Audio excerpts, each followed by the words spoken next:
Hello, everybody. Welcome to the Daily Dose. Today is Friday, August 26th. We had Fed Chair Powell today talking on the Fed's plan to combat inflation, and basically he said that there's not going to be a pivot, which we've been thinking on this channel. Of course, there's not going to be a pivot, that they still want to go back down to their target inflation level of 2%, that they're not content with it just sitting at a high level and getting baked into the markets, and that they're going to do everything they can. And then if that causes pains in households and in businesses, that's what we need to do to get inflation down. So the market did not like what he had to say. The S&P 500 was down 3.3%. The NASDAQ was down almost 4%, and the Dow was down 3%. So the markets got slaughtered today, just absolutely slaughtered. Year to date, we're headed back to bear market territory on the S&P 500.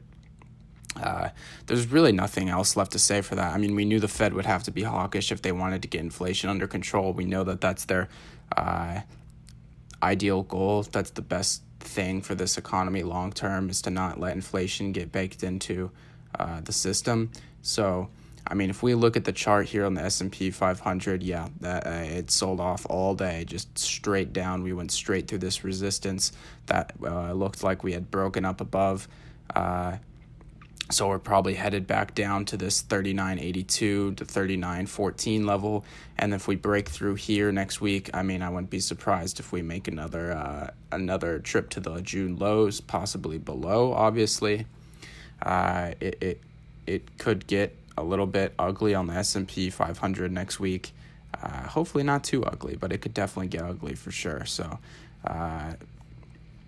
we are not out of the woods yet, not even close. We're not done with this bear market. We're not done with this rate hike cycle, and it's going to be going on for however long it needs to take. And he doesn't care about the pain. Not that he doesn't care about the pain that it causes, but he's content with dishing out pain if that means fixing inflation. So Bitcoin, along with the NASDAQ, sold off really sharply. It looks like we're going to break through and close below this level of support here for Bitcoin at the 20,008 level. So probably heading back down to the 19.2 to 18 level.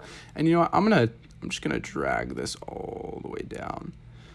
So if we break below the lows from June in Bitcoin of like 17.7, then all hell's going to break loose on Bitcoin. We're probably making a trip to 11,000 at that point. So Bitcoin is definitely looking really bearish. Don't catch a falling knife. We may have not found the bottom yet. We may have. It could be a great buying opportunity if you get down to 17.7 and you buy it and you're right. But if you're wrong, we could be headed like 45% lower. So it's not a time to take huge risks on Bitcoin. Obviously, if you're investing for the long term, these aren't horrible levels, but we could see lower levels on Bitcoin for sure, especially if the NASDAQ makes a new low. If we break through the June lows on the stock market, I would expect Bitcoin to break its June lows as well, and vice versa. If we don't break the June lows on the stock market, then I would not expect to break the June lows here. So really, this is the most important chart in the markets, in my opinion, the S&P 500. This is where you can get a lot of your indicators for other markets. So that's what I'll be looking at. We'll have a great video for you tomorrow on the weekly wrap, and be sure to listen to that, and be sure to tune in next week. And as always, thank you for listening.